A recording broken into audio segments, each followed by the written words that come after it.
Me da mucho gusto tenerlos a todos ustedes. Nuevamente repito, mi nombre es Axel Miranda y daré una breve información sobre quiénes somos nosotros. Básicamente somos la Universidad Filadelfia de México. Yo sé que la mayoría de los que están conectados aquí están divididos entre México y Colombia, así que bueno, nosotros nos encontramos en Jalapa, Veracruz. En México, como lo vemos aquí, ya tenemos 30 años. Apenas este año logramos esta meta y esperemos en el Señor que podamos seguir avanzando a lo largo de este camino. Y bueno, la universidad cuenta con diferentes licenciaturas, entre ellas la licenciatura en Teología Bíblica. Es por ello que la universidad decide crear un pequeño espacio que se llama Instituto Bíblico Filadelfia, donde nosotros podamos compartir nuestra fe de una manera más académica, como lo vamos a hacer en unos momentos más. No solamente tenemos esto, sino también diplomados que algunos de ustedes que ya nos brindaron su correo habrán recibido por ahí información sobre estos dos diplomados que se acercan en un par de meses. También sabemos que algunos están interesados en un área en particular, así que tenemos cursos. Cada mes estamos ofreciendo alrededor de 4 o 5 cursos, entonces siéntanse en la libertad después de este momento de contactarnos. Nosotros nos dará mucho gusto poderles platicar de cada uno de estos temas. Y bueno, es básicamente este preámbulo que quiero darles. Me gustaría que el doctor Milton pudiera presentarnos un tema que yo sé que ahorita es polémico y creo que si pudiéramos iniciar de una manera sería pensando qué es lo que realmente queremos aprender de esto, a dónde va todas las situaciones que se están suscitando entre Palestina e Israel, cómo nos afecta a nosotros como cristianos y cuál es nuestra respuesta a ello. ¿Sí puede compartir pantalla, hermano? ¿Comparto pantalla ya? ¿Yo? Sí, correcto. Ok. Bueno, muchas gracias, profesor Axel, por el tiempo y a la Universidad Filadelfia de México. Es un placer, es un gusto para mí compartir con ustedes en esta tarde, en esta noche ya. Bueno, estamos en diferentes países, en estas madrugadas, porque veo gente conectada hasta en Inglaterra, entonces en estas madrugadas también, en algunos que se encuentran por acá en otros continentes. Estamos frente a un tema que por supuesto es de gran interés, no solamente de gran interés, sino de gran necesidad en los tiempos como los que estamos viviendo, y es el conflicto árabe-israelí. Un conflicto supremamente grande, supremamente amplio, un conflicto en el que nos preguntamos cómo abordarlo en unos pocos minutos que tenemos, cómo abordar un conflicto de estos. Un conflicto que es supremamente complejo, un conflicto que es supremamente amplio, un conflicto que es supremamente extenso, un conflicto que es supremamente rico en acontecimientos. ¿Cómo enfrentarlo? Por supuesto que la mirada que aquí vamos a dar es una mirada que no pretende en ningún momento ser absolutista, es una mirada que no pretende decirlo todo, es una mirada que no pretende tampoco, y esto es muy importante para mí aclararlo, no es mi intención desde ningún punto de vista decirle absolutamente a nadie qué tiene que creer. Yo sé que hay muchas personas que de pronto por la desinformación que tienen, quisieran escuchar una voz que les dijera, hay que creer así o así. Es un poco el mundo en el que nos encontramos. No obstante, no es mi pretensión y sencillamente quiero abordar este masterclass que ha sido programado por la Universidad de Filadelfia de México, sencillamente con abordar unos datos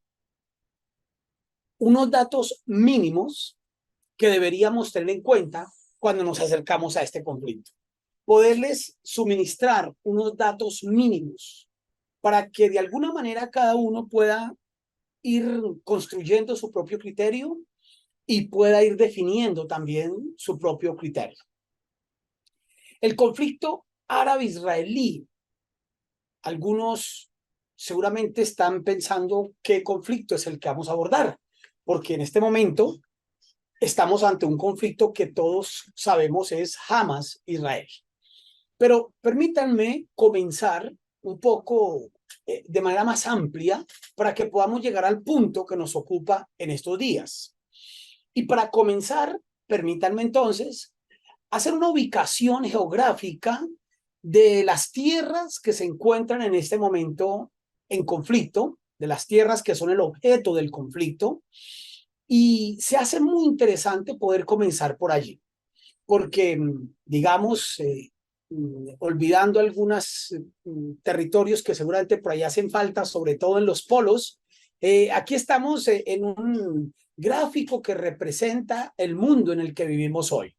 Un mundo compuesto por los continentes de América, con sus correspondientes divisiones, el mundo de la Europa, el mundo de Asia, el mundo de África y el mundo de Australia, en donde observamos nosotros allí, y seguramente si queremos identificar países, los vamos a identificar con muchísima tranquilidad y con muchísima precisión. No hay ningún problema ubicar México, ¿verdad? O está perdido allí. Ahí lo vemos fácil, ¿no? No hay ningún problema ubicar a Colombia, ahí está. Bueno, ni se diga tratar de ubicar a Brasil o Rusia. Es supremamente fácil. Pero, ¿qué tal si pretendemos ubicar a Israel? Y en un pequeño esquema, que evidentemente es un esquema, no obstante, representa claramente el tamaño de la tierra de la cual estamos hablando en este momento.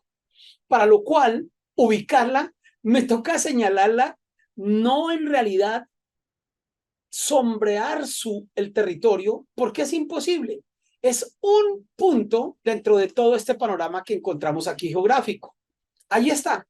Israel está ahí. ¿Dónde? Ahí. En la punta donde llega la flecha, ahí es Israel, ahí en la puntica. ¿Y hasta dónde se extiende? No, no más, ahí, en la puntica de la flecha. Eso es Israel. Un territorio que tiene apenas 22.000 kilómetros cuadrados. Un poco más de 22.000 kilómetros cuadrados.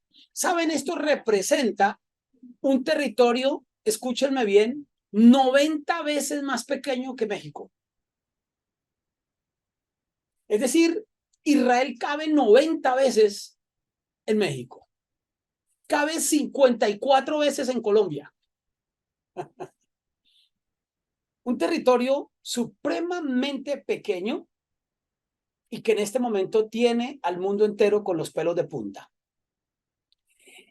El nombre oficial de ese territorio, aquí nos tocó acercarnos, ahora tomamos una lupa para acercarnos. Y bueno, aquí ya tenemos el territorio un poco más ampliado. Su nombre oficial es Israel, es el nombre oficial. Palestina no es un nombre oficial, en tanto Palestina no es el nombre de un estado. Es decir, Palestina es el nombre que toma la región, pero no el estado. El estado se llama oficialmente Israel. Dicho sea de paso, para que vayamos aclarando algunos aspectos importantes, hoy por hoy no hay ningún estado que se llame Palestina. Hay un proyecto de estado, no así un estado. No existe un estado llamado Palestina. El idioma oficial en esta región, o digámoslo mejor, los idiomas oficiales son el hebreo y el árabe. Son dos idiomas que tenemos en este momento oficiales en el Estado de Israel, teniendo en cuenta que la población es una población que está distribuida básicamente en una población de habla árabe y una población de habla hebrea, aunque la mayoría de la población es de habla hebrea. La población, según la cifra del año 2023, ya va en 9.367.000 habitantes. Sería la población en este momento del Estado de Israel. Y las religiones, tenemos el judaísmo en su gran mayoría. No obstante, el Islam, por supuesto, es también una religión muy importante y de gran relevancia, no solamente por la cantidad de participantes que existen de esta religión, sino también incluso por los santuarios que encontramos allí. Uno de los santuarios más importantes del Islam, como es la cúpula de la roca,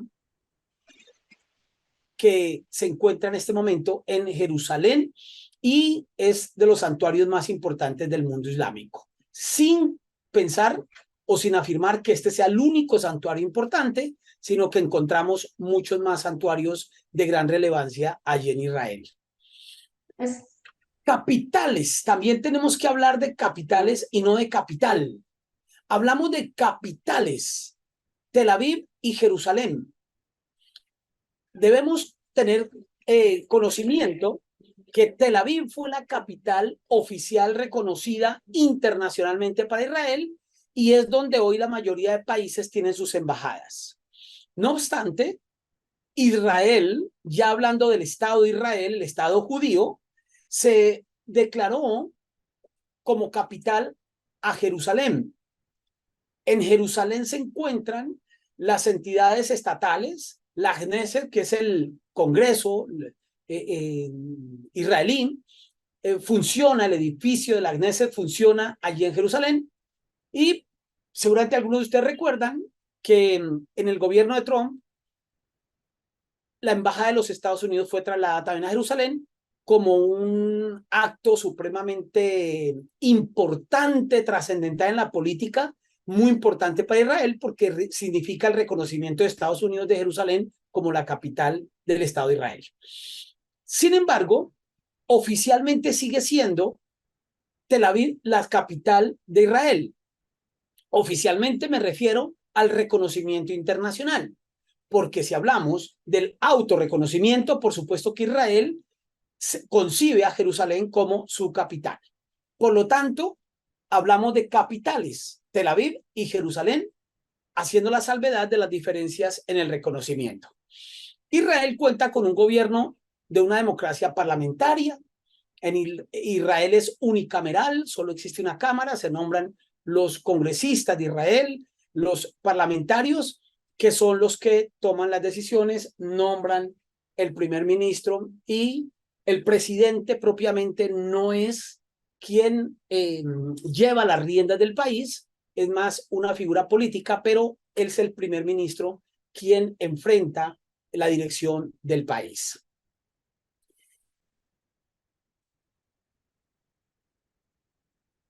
El conflicto.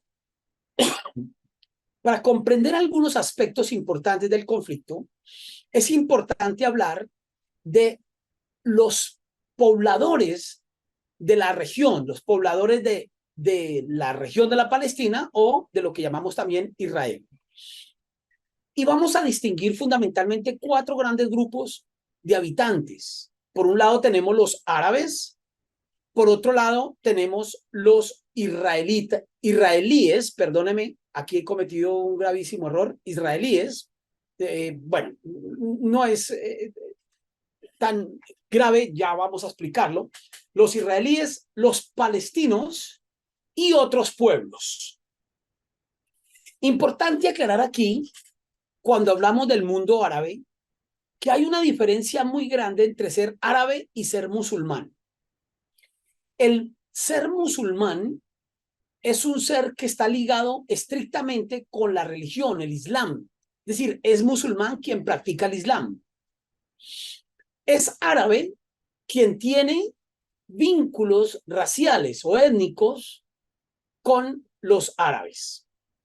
En ese orden de ideas, gran parte del mundo musulmán no es árabe y alguna parte o cierta parte de los árabes no son musulmanes. Es decir, hay personas que provienen de origen árabe, pero no practican el Islam como religión. Pero muchas personas en muchos países practican el Islam, por lo tanto son musulmanes, aunque no sean árabes. Y este fenómeno ocurre también en Israel. Hay muchas personas de origen árabe, no musulmanes, y hay musulmanes que no son de origen árabe. Los israelitas, denominados así en un primer momento, que debemos distinguirlos en varios momentos. Una cosa es el hebreo bíblico, el pueblo hebreo que viene por allá, seguramente desde Abraham, discusiones ahí históricas que hay entre los biblistas que son interesantes, pero que no competen a nuestra charla del día de hoy. el hebreo de esa época. El judío, que es entendido como aquella persona que representa la religión. Judío entendemos ya en nuestros días y desde hace aproximadamente 2600 años, reconocemos por judío al que practica la religión judía. Le llamaremos judío a él. Aunque hoy por hoy también se designa por judío al que proviene de familias judías, es decir, al que tiene algún vínculo con familias judías. Es decir, es un asunto también de sangre, de raza. Entendemos por israelita, y aquí es importante entonces la definición, las personas que habitaron esta región en épocas bíblicas. La palabra israelita la vamos a relegar exclusivamente al periodo bíblico. No es correcto en el día de hoy hablar de israelita, sino que vamos a hablar de israelí. Y no hablamos de israelí quien vive en Israel, sino quien tiene nacionalidad israelí. Entonces, quienes viven en Israel, tienen nacionalidad de Israel, los llamaremos israelíes. Por lo tanto, en Israel hoy en día viven personas de nacionalidad israelí, viven personas judías, hay personas que siendo israelíes no son judíos, hay personas que siendo judías no son israelíes, son judíos porque provienen de una familia judía o porque practican la religión judía, pero no necesariamente tienen nacionalidad israelí. Y tanto los términos hebreo como israelita los dejaremos para un contexto bíblico. Los palestinos, y ustedes me preguntarán por qué separan los palestinos de los árabes. Porque aquí tenemos un fenómeno social supremamente importante. Los palestinos no necesariamente son un pueblo que tenga una historia como raza o como etnia particular. No es un pueblo propiamente definido. No es un pueblo claramente definido, ni de orígenes, ni de historia, ni de identidad étnica o racial.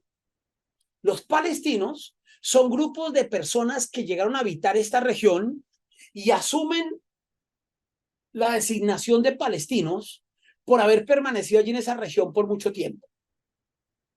Región que ha pasado por manos de cuanto imperio ha habido. Desde las épocas bíblicas ya, cuando Israel pierde su territorio, estos territorios van a ser ocupados por pueblos que los emperadores, los imperios de aquella época, enviaban a habitar la zona sin pertenecer a la zona. En el segundo libro de Reyes encontramos relatos que claramente nos dejan ver cómo cuando el pueblo a Israel, el reino del norte, fue llevado cautivo a Siria, el rey de Asiria envió habitantes de muchas otras regiones a que estuvieran allí. De ahí van a surgir después lo que en los tiempos del Nuevo Testamento llamaremos los samaritanos. Personas que vivían en Samaria, pero no son de origen samaritano, sino que van a ser trasladados ahí por los imperios de turno y quedaron viviendo allí y se adoptan adoptan las costumbres de esa región y se adaptan a la cultura y a los tiempos, pero no necesariamente tienen una historia en ese lugar. Bueno, un poco más o menos, el pueblo palestino es esto, es una mezcla de tiempos, es una mezcla de familias, es una mezcla de pueblos, es una familia de migrantes, es un pueblo incluso conformado por familias desplazadas de otras regiones en distintas épocas de la historia. Los palestinos llegan a adoptar la religión del Islam y entonces por eso se les va a empezar a entender como árabes y van a formar parte de costumbres musulmanas y costumbres árabes porque pertenecen o porque su religión principal es el Islam, pero no necesariamente porque tengan historia propiamente árabe. Por supuesto que muchas de estas familias también van a ser emparentadas con familias árabes, pero lo que encontramos acá es una mezcla de pueblos que habitan aquella región.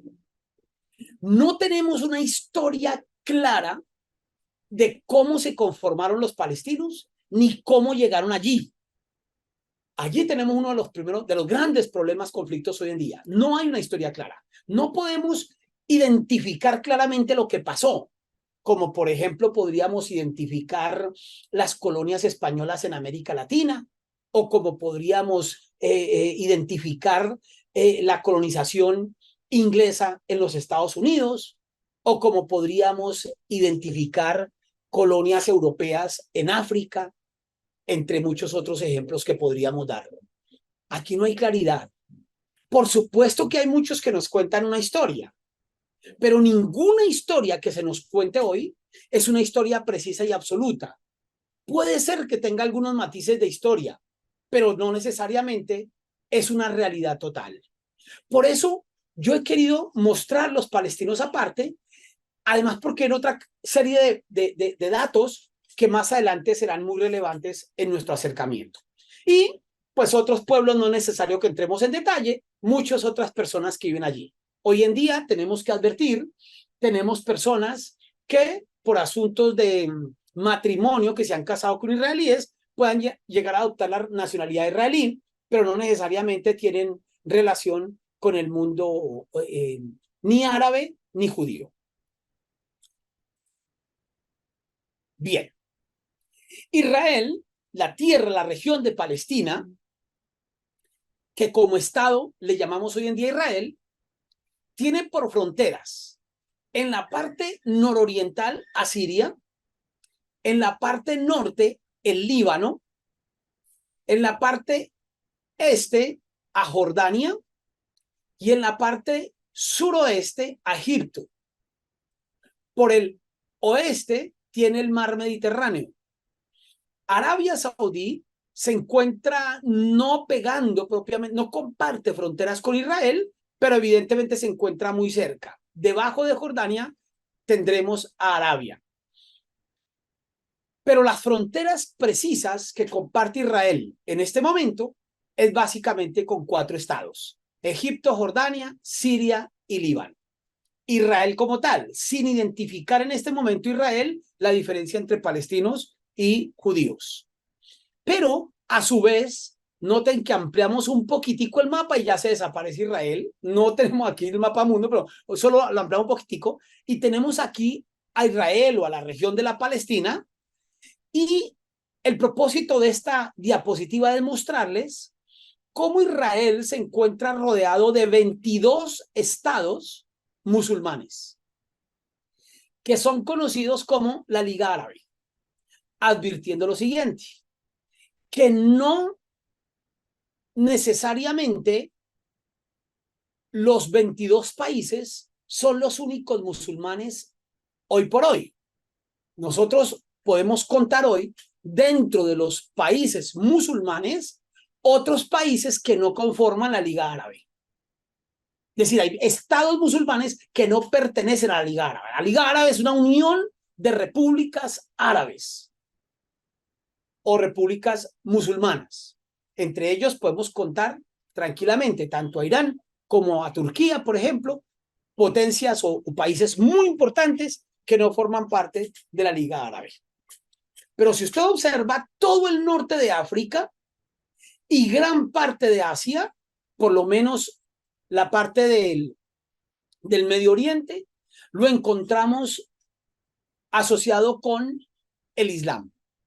En medio de esas 22 naciones tenemos a Israel, que hoy por hoy comparte territorio con una población musulmana y la población judía, que es propiamente la que estaría enmarcada dentro de lo que llamaremos hoy el Estado de Israel, y que hablaremos en un momento. Bien, ¿cómo abordar la historia y cómo abordar los datos y cómo abordar el conflicto?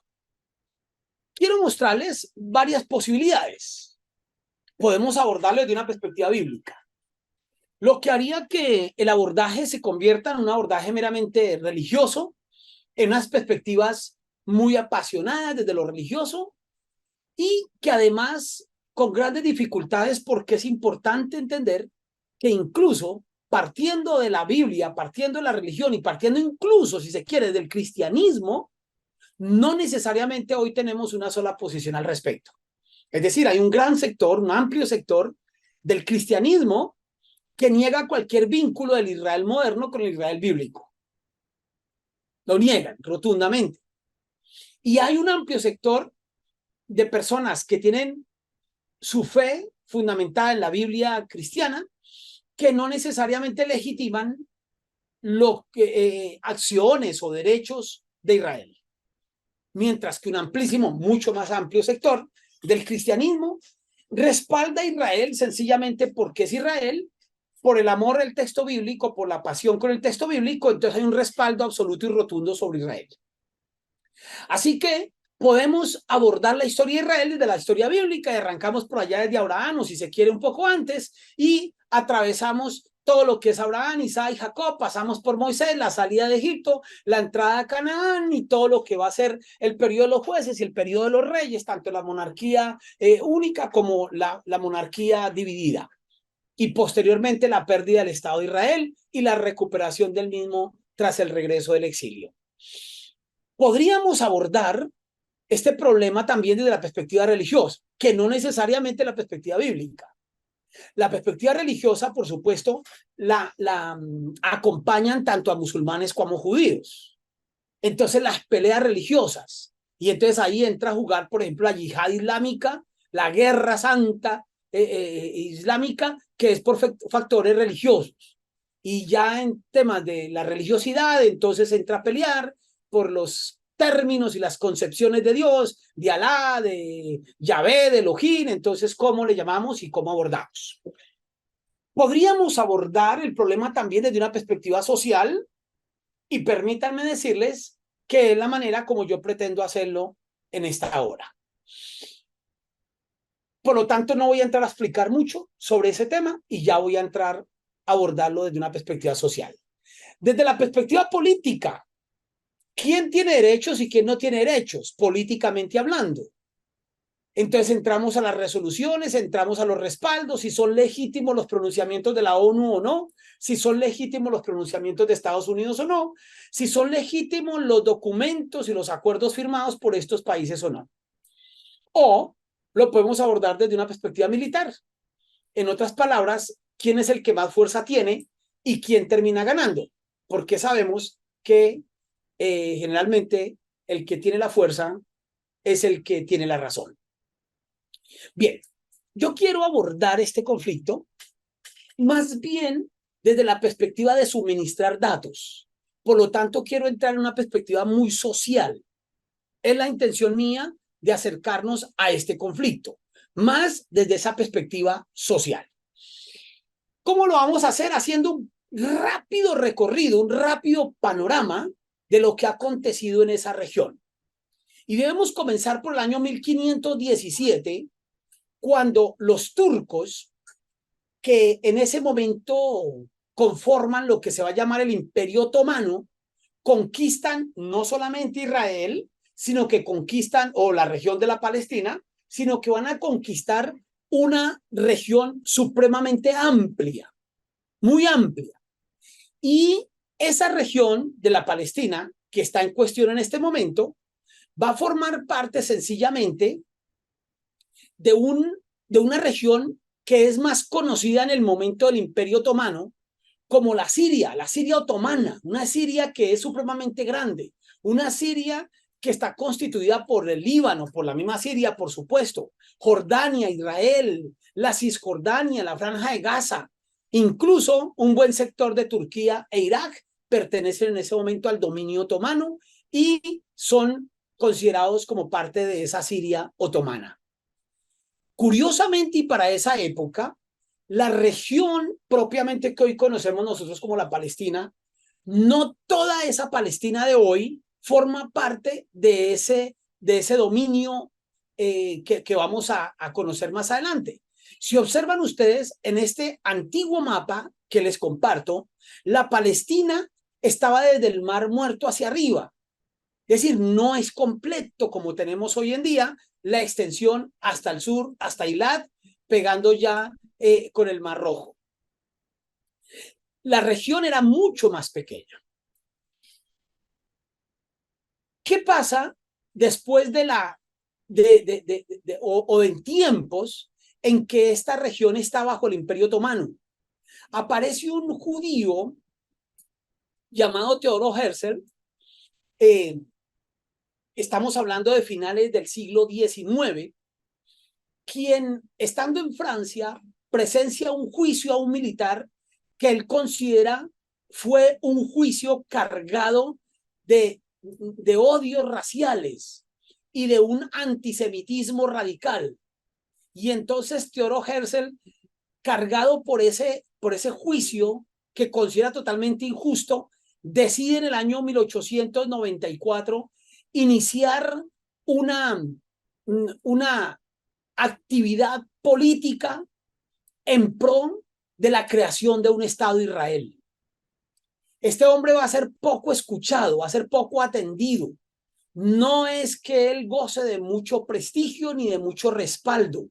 Sin embargo, logra impactar lo suficiente en 10 años que logra, porque va a morir en el año 1904, logra hacer un esfuerzo suficiente para dejar sembrada una semillita que pronto va a germinar fuertemente.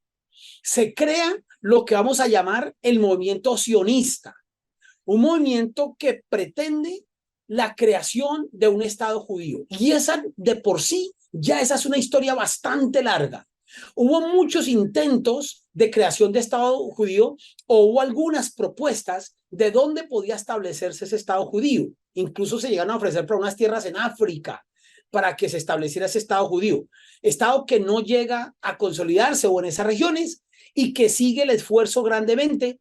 Y entonces el movimiento sionista lo que hace, ya tras la muerte de Teodoro Herzl, se comienzan a recoger recursos y comienzan a comprarse tierras de esa Palestina.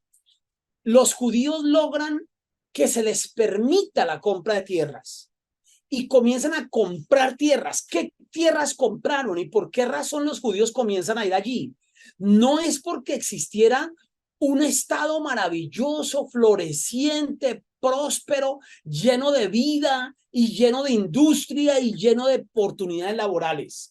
No, por el contrario, las tierras que ellos van a comprar se le va a facilitar al movimiento sionista comprarlas porque eran tierras abandonadas, tierras que eran pantanos, eran tierras llenas de malaria, llenas de enfermedades, eran tierras que no representaban un gran interés para muchos.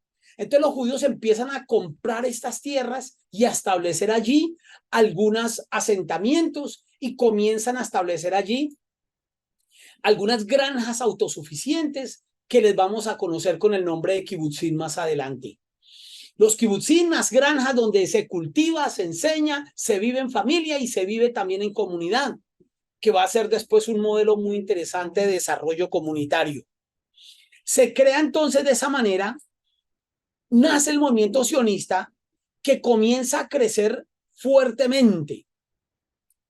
Viene entonces la Primera Guerra Mundial, una guerra en donde hay una gran motivación o un interés muy particular, muy principal, y es la guerra entre Inglaterra y ese imperio otomano.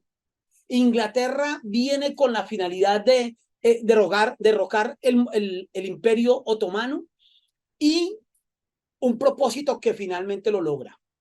Cuando Inglaterra está en esos procesos iniciales políticos previos a iniciar la guerra, Inglaterra comienza a prometer la creación de un Estado judío y un Estado palestino, un Estado árabe más bien, en esa región, en ese momento. No se entiende como Estado palestino, sino un Estado árabe en esa región. Inglaterra comienza a trabajar en ese propósito y entonces llega el mes de noviembre del año 1917. Durante la Primera Guerra Mundial aparece el primer documento formal del cual ustedes pueden ver allí una fotografía del documento original del 2 de noviembre de 1917, cuando el gobierno británico anuncia su apoyo para el establecimiento de un hogar nacional, como lo va a llamar, cosa que fue bastante llamativo en ese momento, para el pueblo judío en la región de la Palestina.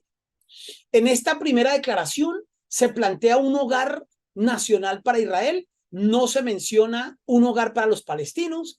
Más adelante vienen nuevos pronunciamientos donde se aclara que no es que Israel vaya a estar en toda la Palestina, y luego viene un pronunciamiento que aclara que también los palestinos tendrían derecho a la creación de un Estado árabe.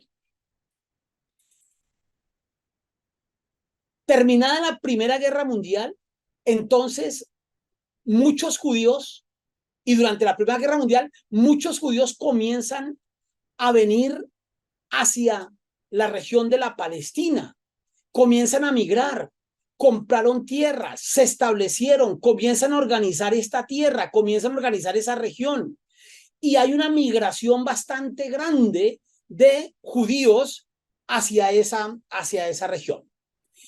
Y entonces Israel o los judíos comienzan a migrar hacia la zona de la Palestina. Cuando llega la Segunda Guerra Mundial y tras el claro odio semita desatado por el ejército nazi, muchos judíos migran hacia Israel con la confianza y la seguridad que podrían llegar a establecerse allí. La región de la Palestina ya no se encuentra al Imperio Otomano, que había perdido la guerra, sino se encuentra bajo la autoridad inglesa. Son los ingleses los que tienen allí ahora el dominio sobre esta región. Y ahora, cuando empiezan a descubrir la gran cantidad de judíos que empiezan a migrar hacia la región, se enfrentan en una problemática social muy grande y comienzan a prohibir la entrada de más judíos a esta región, prohíben la entrada de judíos, cierran las fronteras, y se crea un conflicto social supremamente grande. Terminada la Segunda Guerra Mundial, entonces aparece en el escenario político un acontecimiento supremamente vital, fundamental, y que es hoy por hoy un referente muy importante, si no el referente más importante para el conflicto hoy en día. Y es la resolución 181 del 29 de noviembre de 1947. Es una resolución de la ONU en la cual se autoriza la creación de dos estados, uno palestino, uno árabe y uno judío, en la región de la Palestina. Se determina que cada uno de estos pueblos tiene la autorización, la aprobación de la ONU para crearse como Estado, para declararse Estado.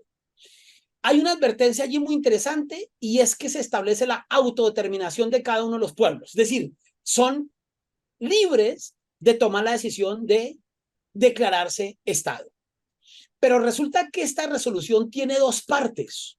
Uno es la declaración de la creación de los dos estados, pero una segunda parte, que es una parte además supremamente complicada, es la manera como se va a repartir esa tierra. Y entonces se propone la creación de dos estados, poco más o menos como la gráfica nos lo muestra. La parte que ustedes ven aquí en amarillo es la parte que la resolución va a ordenar, en la cual se puede establecer el pueblo árabe o los palestinos. Y la parte que aparece en color naranja sería la parte para que se estableciera el pueblo israelí o los judíos, que en ese momento es decisión de ellos cómo se van a llamar. El nombre del Estado y cómo se va a organizar es problema de cada uno. La ONU sencillamente dice un Estado árabe y un Estado judío. Y la torta se reparte de esta manera, que si ustedes observan, simplemente al verlo nosotros como nos aparece aquí en este momento la propuesta, observen que es algo supremamente complejo. Y hoy por hoy, por supuesto, después de que han pasado más de 70 años de esta resolución, entendemos por qué se ha hecho inviable la repartición. 3 pedazos de la torta para un pueblo y 3 pedazos de la torta para el otro, pero mezclados los pedazos entre unos y otros pueblos. Israel, no obstante, acepta la partición, acepta la decisión de la ONU que fue tomada en esta resolución de noviembre del 47 y a partir de ese momento, Inglaterra entonces, una vez que la ONU ya ha autorizado la creación de los estados, Inglaterra decide el abandono de la región. Dice, ya no tengo yo nada que hacer aquí, no tengo por qué estar acá. Entonces, Inglaterra programa la retirada de la región de la Palestina para el día 15 de mayo del año 1948. El día 15 de mayo del 48 era un viernes, era un sábado. Entonces Israel, teniendo en cuenta que el sábado es Shabbat, entonces Israel decide declararse Estado un día antes, el día 14 de mayo de 1948. Israel se autoproclama Estado. Y aquí tenemos ese 14 de mayo, según el calendario hebreo, el 5 del mes de Iyar del año 5708, de acuerdo a cómo es contado en los tiempos en el pueblo hebreo o en el pueblo judío hoy en día. David Ben Gurión, que se constituye el primer ministro, anuncia la independencia del Estado de Israel. Eso es el 14 de mayo. Al siguiente día, los ingleses se retiran de la región y dejan la autonomía para que los pueblos que ya se les había dado el permiso actúen de ahí en adelante de acuerdo a su propio parecer. Pero resulta que en vez de que Palestina aceptara la repartición y aceptara el establecimiento de un pueblo judío, Palestina rechaza esta oferta.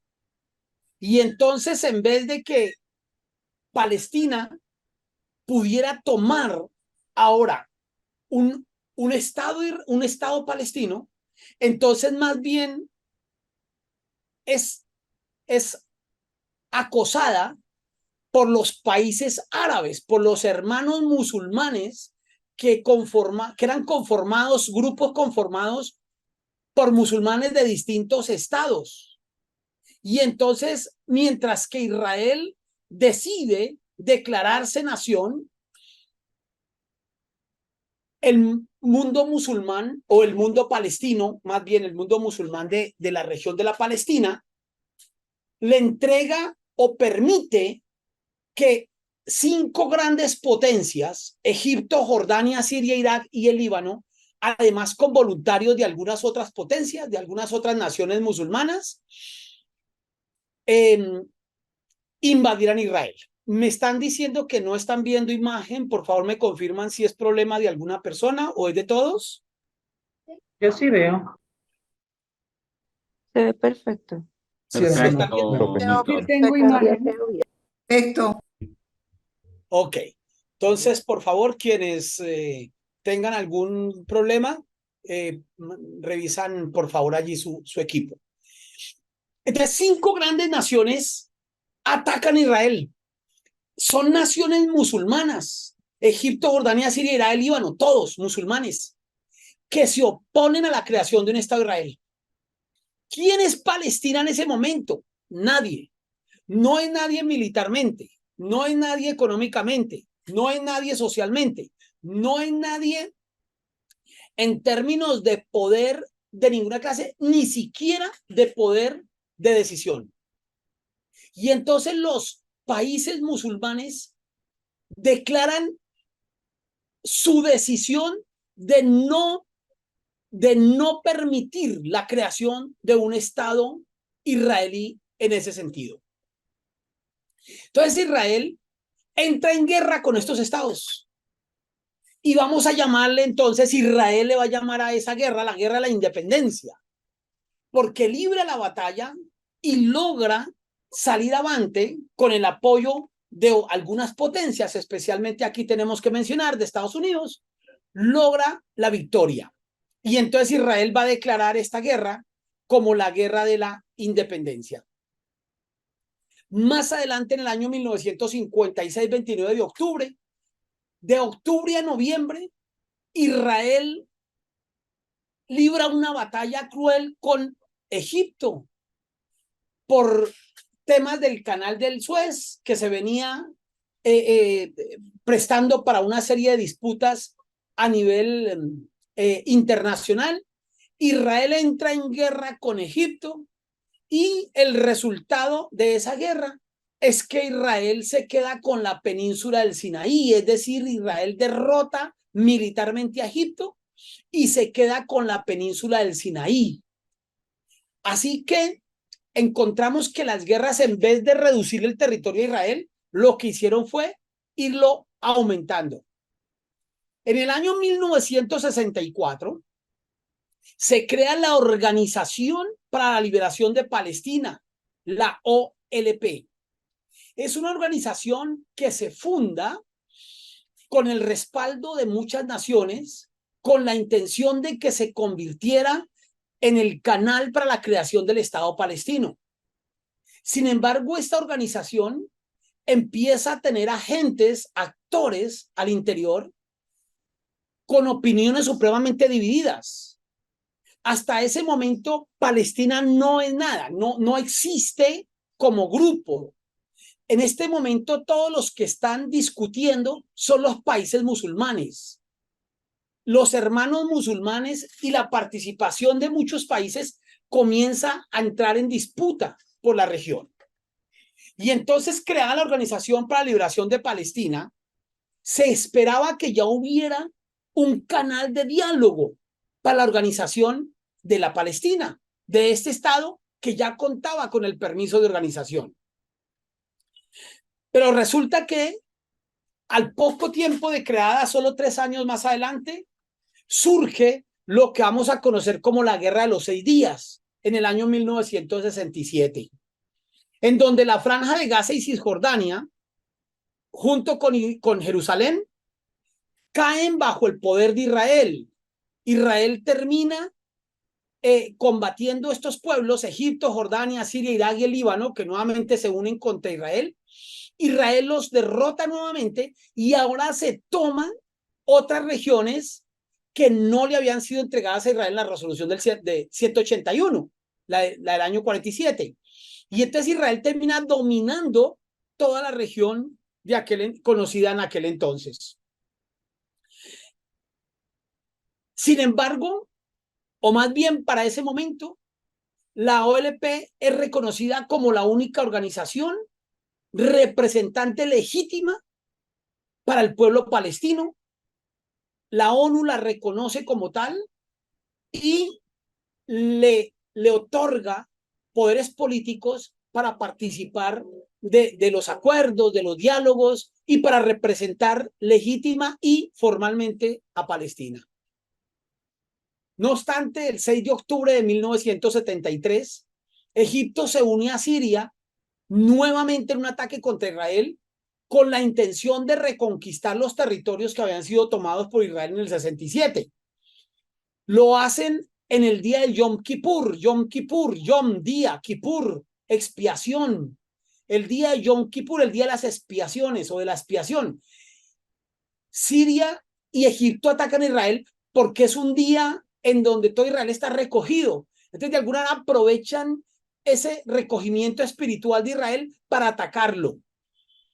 Resultado de la guerra, Israel vence nuevamente en esta guerra, no logra Egipto recuperar su territorio como lo quería, como lo pretendía. Y entonces, más bien esta guerra, lo que desencadenó, lo que provocó, fue que pronto se realizara un acercamiento político que desencadena en los acuerdos del Camp David, como se conoce a los acuerdos del año 1978. En estos acuerdos, Israel se compromete a abandonar el Sinaí y entregárselo nuevamente a Egipto. Es de manera voluntaria, ya no por vía de la guerra, sino por vía diplomática. Israel dice, listo, le devuelvo su territorio. pero Egipto se compromete a reconocer la existencia del Estado de Israel. Israel se lo entrega a so pena de que Egipto lo acepte como Estado, lo reconozca y por lo tanto y por supuesto comiencen relaciones diplomáticas entre las dos naciones. Cosa que efectivamente ocurre, las dos naciones cumplen, Israel entrega el territorio, Egipto reconoce a Israel y se convierte así Egipto en el primer país musulmán en reconocer a Israel como un Estado soberano y un Estado legal y oficial. ¿Qué resultado dejaron las guerras contra Israel? Los resultados de las guerras contra Israel son los siguientes. En el primer mapa, en el lado izquierdo, encontramos la manera como la ONU reparte el territorio para las dos naciones. Pero luego, en el año 1949 al 67, gracias a las guerras, Israel termina ampliando ese territorio y relegando a los palestinos a la Franja de Gaza y a Cisjordania. Observen ustedes que esta parte norte fue tomada por Israel y gran parte de la zona sur también queda tomada por Israel. Los palestinos solo quedan aquí en la Cisjordania y aquí en Gaza.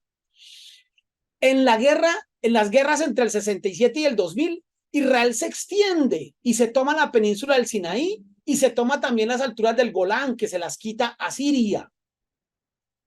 Y ya para el año 2000 en adelante, Israel devuelve la península del Sinaí. No obstante, no hizo lo mismo con las alturas del Golán, sino que Israel se queda con ellas. Y lo que vamos a tener en las zonas de Gaza y de la Cisjordania es el aumento, el incremento permanente de colonias judías. Entonces, aunque la Cisjordania y Gaza pertenecen a Palestina o fue la parte donde Israel le dejó a la Palestina, sin embargo, empieza a establecer colonias allí en esos lugares. Y entonces, aquí viene una de las partes bien importantes para comprender, y es que todo lo que Israel está dominando que pertenecía a la Palestina en la resolución 181 del 47 es a lo que le llamaremos entonces hoy territorios ocupados. Territorios ocupados es todo lo que está fuera de estas regiones verdes que le habrían sido entregadas a Israel. Todos los asentamientos que hay al interior de la Cisjordania se le llamará territorios ocupados. Y los asentamientos que hubo hasta determinado momento en la Franja de Gaza se le llama territorios ocupados. Importantísimo este punto para que comprendamos el conflicto, porque hay quienes piensan que la guerra del mundo musulmán, escúchenme bien lo que voy a decir acá, del mundo musulmán es por todo el territorio. Y no es así. Que la guerra internacional es por todo el territorio, no es así. Que la ONU pelea con Israel por todo el territorio, no es así. Lo que se está reclamando internacionalmente de Israel es que entregue los territorios que le fueron asignados a la Palestina en el año 47 y que Israel se quede solo con lo que le fue entregado a ella en el año 47. Entonces, ¿qué ocurre después de estas situaciones y llegando ya al año 1987? Una nueva guerra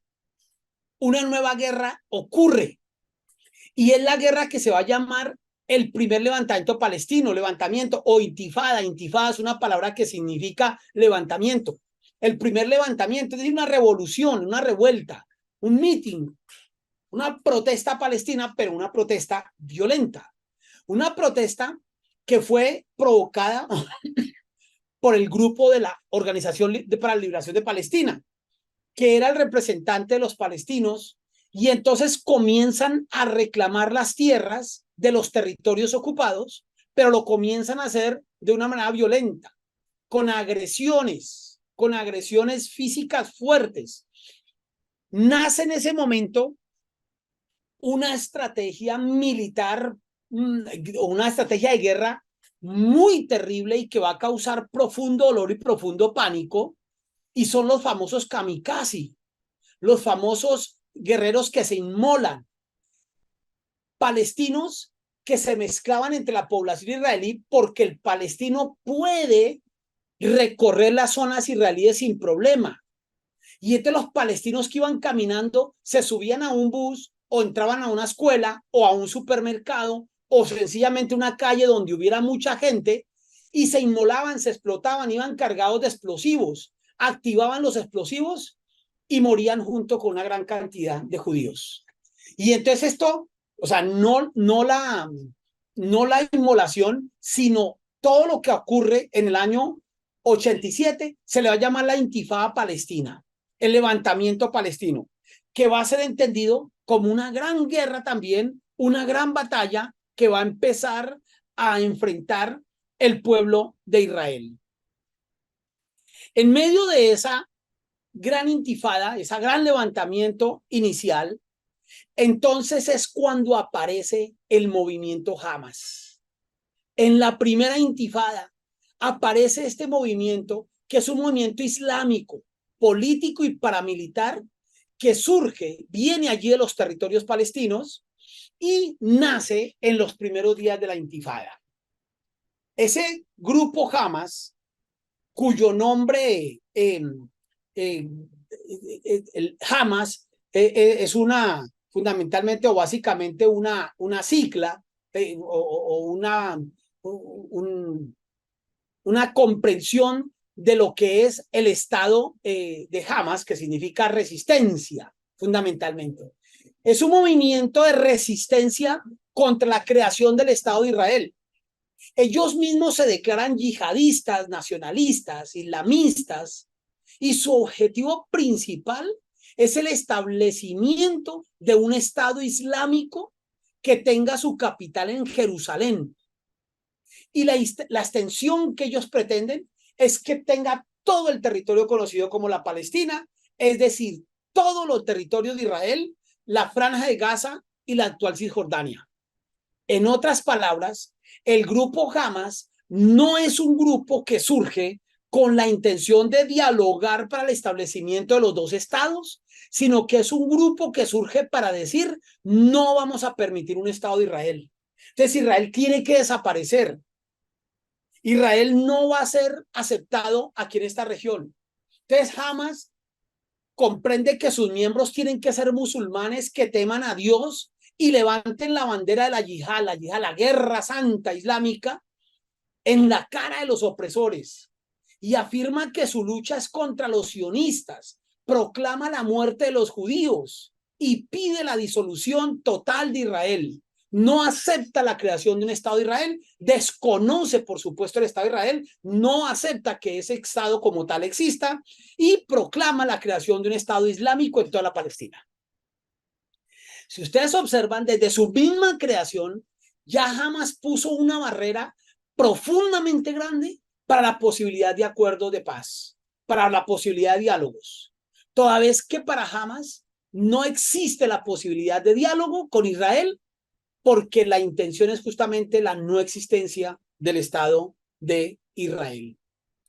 Y entonces Hamas, desde un principio, va a tener como una de sus principales consignas: amamos la muerte tanto como los israelíes aman la vida. Consigna que ha sido proclamada cada vez que hay conflictos y que seguramente ustedes la escucharon ya de los labios directos de los militantes de Hamas la semana pasada, que salieron a los medios declarando este principio que ellos tienen, que lo han tenido desde sus comienzos y que lo siguen sosteniendo en el día de hoy. Esta primera intifada culminó en el año 1993 con la firma de los acuerdos de Oslo, que fueron unos acuerdos que fueron diseñados para ofrecer una solución permanente del conflicto palestino-israelí. Es decir, nace otro esfuerzo ahora para resolver estos conflictos. Y con estos acuerdos se consiguió que Israel traspasara los poderes que tenía en algunas de las regiones de los territorios ocupados, le traspasara los poderes y las responsabilidades a las autoridades palestinas como parte de un autogobierno que debían tener interino en la Franja de Gaza y en Cisjordania, inicialmente en esas dos regiones. Se establece en ese momento la Autoridad Nacional Palestina como autoridad provisional. En estos tratados aparece entonces ahora Yasser Arafat. Yasser Arafat, que después de que la Autoridad Nacional Palestina o la Organización Nacional para la Liberación de Palestina tuviera dos presidentes por poco tiempo, aparece entonces Yasser Arafat, esta mítica figura importantísima en toda la historia del conflicto. Yasser Arafat en estos tratados reconoce el derecho que Israel tiene a existir como Estado. Y entonces en una reunión con Yitzhak Rabin acepta que Israel acepta que la OLP sea el representante del pueblo palestino. Y comienzan por fin, ahora sí, acuerdos, acercamientos claros políticos, además con aprobación internacional para el acercamiento de Israel y Palestina y que pudiese llegar a un acuerdo definitivo para resolver el conflicto. Pero en el año 2000, el 29 de noviembre del año 2000, aparece el opositor, un opositor israelí que se va a convertir en el primer ministro más adelante, decide visitar la zona del recinto de la Cúpula de la Roca, la mezquita de Al-Aqsa, y Ariel Sharon entra a esa zona, una zona que es sagrada de los musulmanes. Y Ariel Sharon, teniendo en cuenta que tenían el poder militar de la zona, entra Ariel Sharon a esa zona y provoca, desata la ira nuevamente de los palestinos, que comienzan la segunda gran intifada en el año 2000. Otra vez surgen los homicidas, los kamikazes, surgen los asesinatos, la guerra otra vez con el movimiento Hamas y, por supuesto, con el pueblo palestino, que va a dejar terribles consecuencias otra vez, como cada una de las escaladas terroristas que se daban. Entonces llega el año 2003 y en abril del año 2003 se crea lo que se va a llamar la hoja de ruta, una nueva esperanza de solución para el conflicto entre estos dos pueblos. ¿Y qué es la hoja de ruta? Es un acuerdo que se va a realizar para que se cree el Estado palestino, entonces, ahora sí, de una vez por todas, en una coexistencia pacífica junto con Israel. ¿Qué pretendía la hoja de ruta? Estando en este momento todavía en vida Yasser Arafat, quien fue impulsor de estos acuerdos grandemente. Entonces la idea era que entre el 2003 y el año 2005, Israel entregaría sistemáticamente los territorios ocupados a Palestina. Y para el 2005, Israel había entregado todo y entonces Palestina se declararía Estado. Y entonces habría un autorreconocimiento. Israel reconoce a Palestina y Palestina reconoce a Israel.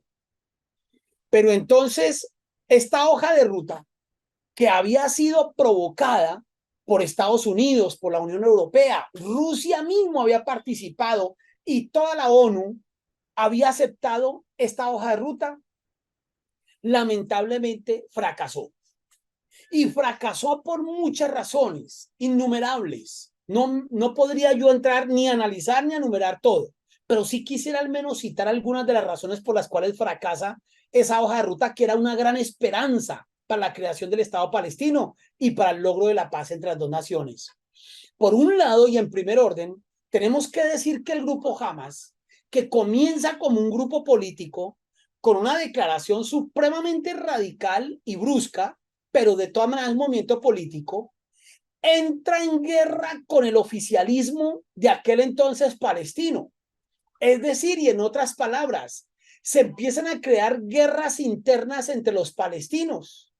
Y entonces el oficialismo palestino, representado por el movimiento Al-Fatah, es atacado por Hamas y hay guerras internas. Intentan asesinarse entre ellos, empiezan a intentar acabar con los líderes de un grupo y del otro, y se crea una tremenda y profunda guerra, entre ellos distanciamientos grandes. Entonces, mientras el oficialismo palestino pretende aceptar la creación del Estado israelí, el movimiento radical Hamas, además de otros movimientos radicales que también están en la Palestina, deciden no aceptamos la creación del Estado palestino. Entonces ya Palestina no estaba de acuerdo, no se sabía por dónde coger, no se sabía hacia dónde iban a caminar. Y entonces hay luchas internas, se separan, pero adicionalmente Israel comienza a cumplir con los pasos de la hoja de ruta y lo primero que hace Israel es entregarles Gaza. Los asentamientos judíos que habían en Gaza son desalojados, son sacados los colonos israelíes de Gaza, sacados por el mismo ejército israelí, e Israel retira todas sus tropas en el año 2006, retira las tropas y retira a los colonos judíos. Pero ¿qué hace Hamas cuando Gaza ya está desocupada? Gaza lo que hace es comenzar a atacar a Israel desde el territorio de Gaza. Y entonces, por estos conflictos con Israel y los conflictos internos, y entre muchos otros factores que tendríamos que contar, pero estos como elementos supremamente importantes, la hoja de ruta fracasa. Y un año más adelante, en el año 2004, el 11 de noviembre, muere Yasser Arafat después de estar en un profundo coma durante varios meses. Muere Yasser Arafat y sube a la presidencia oficial de Palestina Mahmoud Abbas.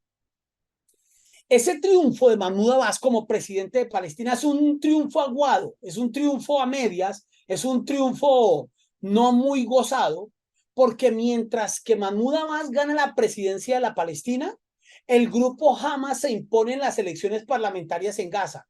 Es decir, el brazo fuerte político de Gaza va a ser el grupo Hamas. Así que, ganando las elecciones al interior de Gaza, Hamas agudiza las confrontaciones con el grupo Fatah, que termina desplazándose, termina perdiendo toda autoridad en Gaza, al punto que hoy por hoy los palestinos tienen dos presidentes, uno en Gaza y uno en Cisjordania. Tienen dos autoridades, una en Gaza y una en Cisjordania. Y si ustedes se dan cuenta, si observaron y se han observado las noticias, por ejemplo, en esta última semana, a partir del 7 de octubre, cuando inició esta última confrontación tan fuerte, por una semana estuvo callado el presidente Mahmoud Abbas.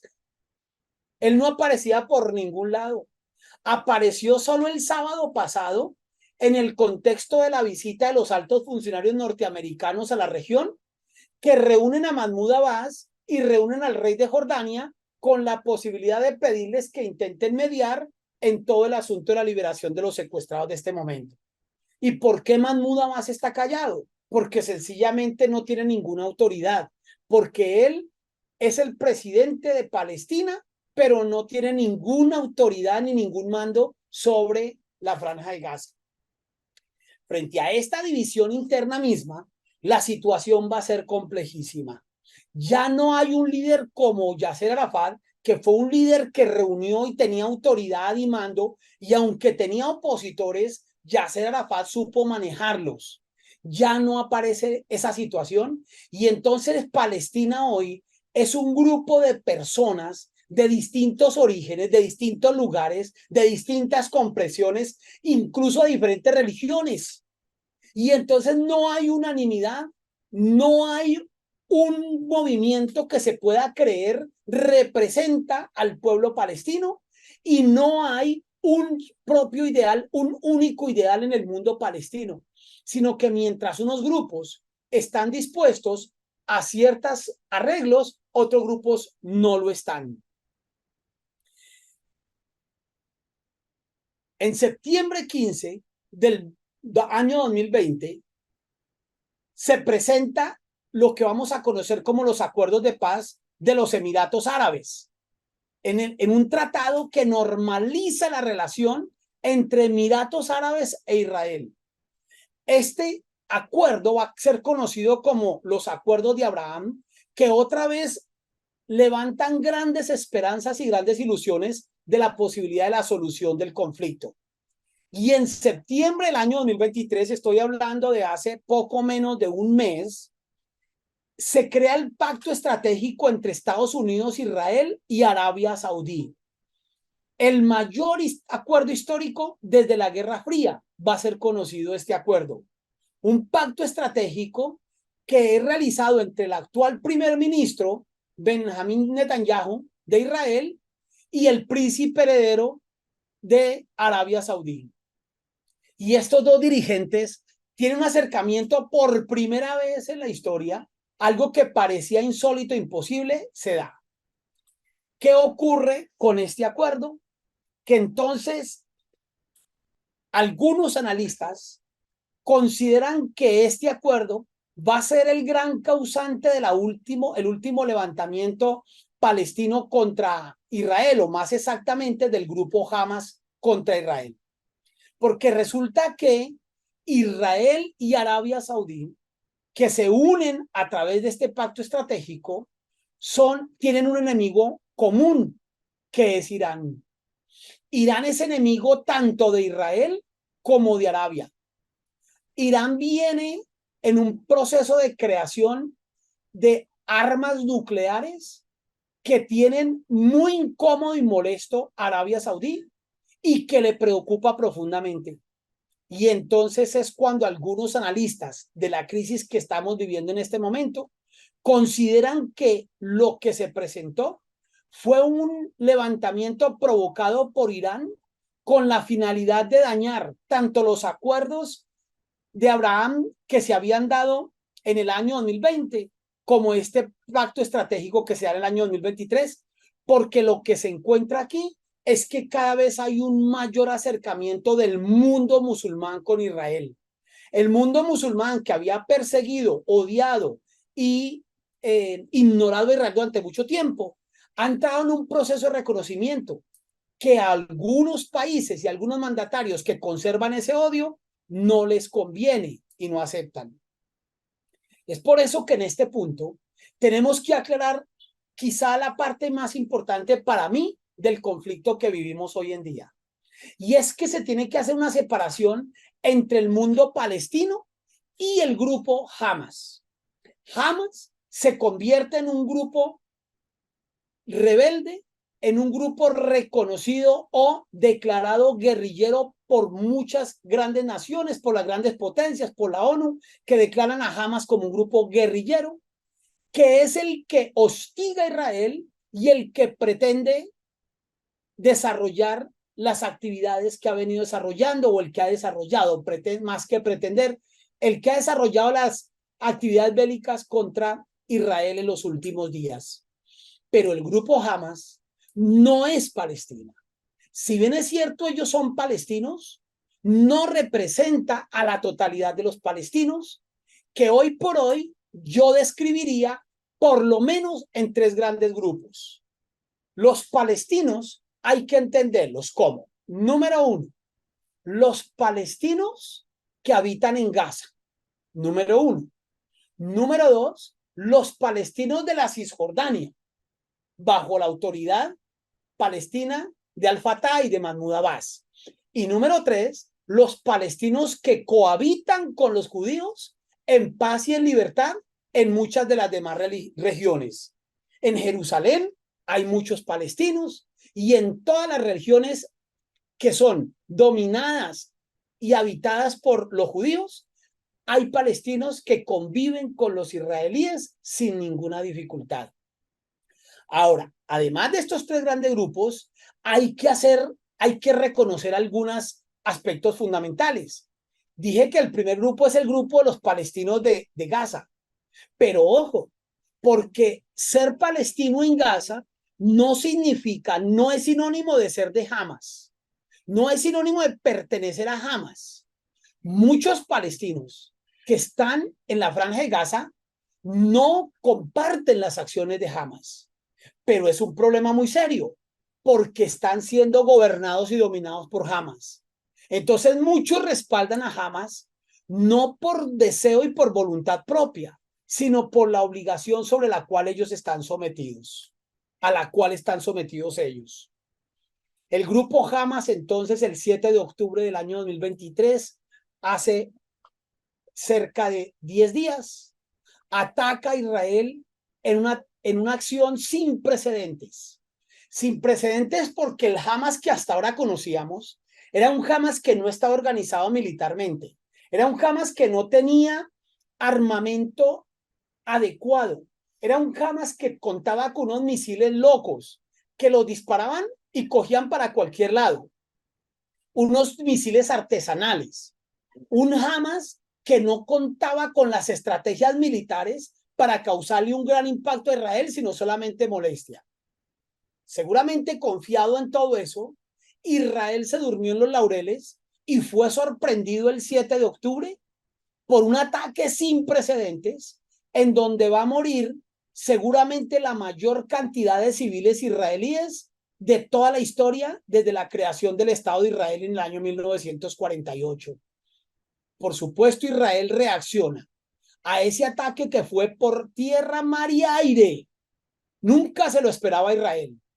Reacciona y el saldo hasta hoy es un saldo de realmente cogerse uno la cabeza y taparse los ojos, porque es una cifra que en cualquier momento que la demos es una cifra mentirosa, porque mientras estoy dando yo la conferencia en este momento, son muchos los muertos que se están sumando y muchos los heridos que se están sumando y muchos los desplazados que se están sumando. Así que por ahora no tenemos forma de decir cuál es el resultado de esta nueva guerra, sino que tendremos que esperar hasta que en algún momento, si Dios lo permite, esto pare. Muy rápidamente, simplemente mencionarles que a todo esto se suma también el grupo Hezbollah. Un grupo, una milicia chií. Chií es para diferenciar entre los sunitas y los chiitas de las ramas musulmanes. Una milicia de la rama chií del Líbano, que es patrocinada, como se sabe muy bien, por Irán y que se dedicó a enfrentamientos con Israel. Y entonces, ¿qué hace el Hezbollah? Cada vez que Israel tiene problemas con Palestina al sur, Hezbollah, que está en el norte, en el Líbano, inmediatamente hostiga a Israel también. Y entonces, como lo han escuchado ustedes en estos días, hoy por hoy Israel está librando guerra, tanto en el norte con Hezbollah como en el sur con Gaza, con Hamas. Así que podemos darnos cuenta de la magnitud del problema que enfrenta Israel. ¿Cuál es la realidad de todo esto? Que tanto de un lado como del otro están quedando víctimas, víctimas inocentes, víctimas que no son culpables de este conflicto, mujeres, niños, pero incluso también hombres, población civil que está siendo arrasada por esta cruenta guerra. No obstante, no podemos olvidar que es un resultado que está siendo provocado por un grupo que se ha negado a cualquier posibilidad de acuerdo, a cualquier posibilidad de diálogo. Un grupo que además, como lo es Hamas, por ser un grupo al margen de la ley, es un grupo que no tiene en ningún momento regulaciones. No hay nada que lo determine, que lo regule, que le ponga parámetros. Hamas hace lo que quiera y lo único que consigue es, o lo máximo que puede conseguir, es el repudio de algunos. Pero no hay aplicación de sanciones porque no hay cómo hacerlo. Israel, que es un Estado legítimo, pues se somete a todo tipo de críticas, pero por supuesto también sanciones cuando corresponden. Una guerra cruel, una guerra que por el hecho de que el misil sea disparado de un lado o del otro, no es un misil más bueno o más malo. Son misiles que causan daño y que traen horror y sufrimiento a estas poblaciones. Nos preguntamos entonces si frente a lo que estamos es frente al cumplimiento de algunas profecías bíblicas, como podríamos pensar. En el libro de Jueces, capítulo 1, versículo 33, dice que Neftalí, al igual que las demás tribus, cuando llegaron a entrar a la tierra de Canaán, no arrojaron a los habitantes de esa región, sino que moraron junto con ellos y habitaron la tierra junto con ellos. Entonces el ángel del Señor se le apareció al pueblo y le dijo, yo los saqué a ustedes de Egipto, los introduje en esta tierra y les advertí que ustedes no hicieran pacto con esa tierra, sino que debían expulsarlos, pero ustedes no lo hicieron. Entonces el ángel le dice al pueblo de Israel, yo tampoco voy a arrojar a estas naciones. Y entonces aparece esta declaración que es realmente espeluznante. Dice allí, en un texto que data de la época antes de Cristo.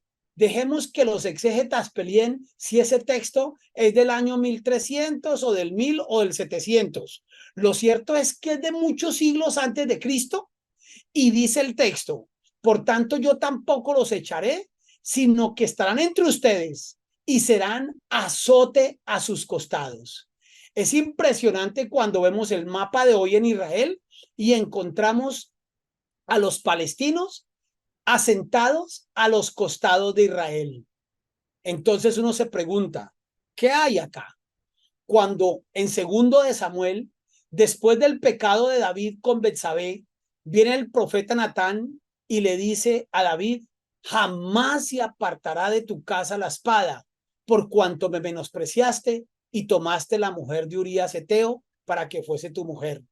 Entonces uno se pregunta, ¿qué va a pasar aquí?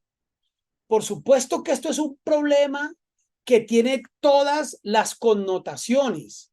Esto es un conflicto con dimensiones religiosas, políticas, sociales, económicas. Es interesante que unos acuerdos políticos en nuestros días se llamen los acuerdos de Abraham. Es increíble que grupos se declaren en guerra santa, porque todos estos son dimensiones del conflicto, dimensiones que no podemos ignorar. Es tan importante lo político como lo religioso, es tan importante lo religioso como lo social, y es tan importante lo social como lo político. Pero lo que sí es cierto detrás de todo esto es que es un conflicto cargado de odio, de orgullos y de anhelos de venganza. En realidad, lo que más provoca las guerras que estamos viendo hoy o la guerra que estamos viendo hoy, llamando guerras, refiriéndome a lo que pasa tanto al norte como al sur de Israel y con otros estados también, es que se trata de un conflicto de odio. Cuando estamos ante dos pueblos como Palestina e Israel, estamos ante dos pueblos que sufren, cuyo anhelo es un estado y la paz dentro de ese estado. Es el anhelo de los dos pueblos. Mis queridos amigos, como lo dije al principio, mi intención simplemente suministrarles algunos datos que permitan a cada uno de ustedes llegar a sus propias conclusiones. Que Dios les bendiga.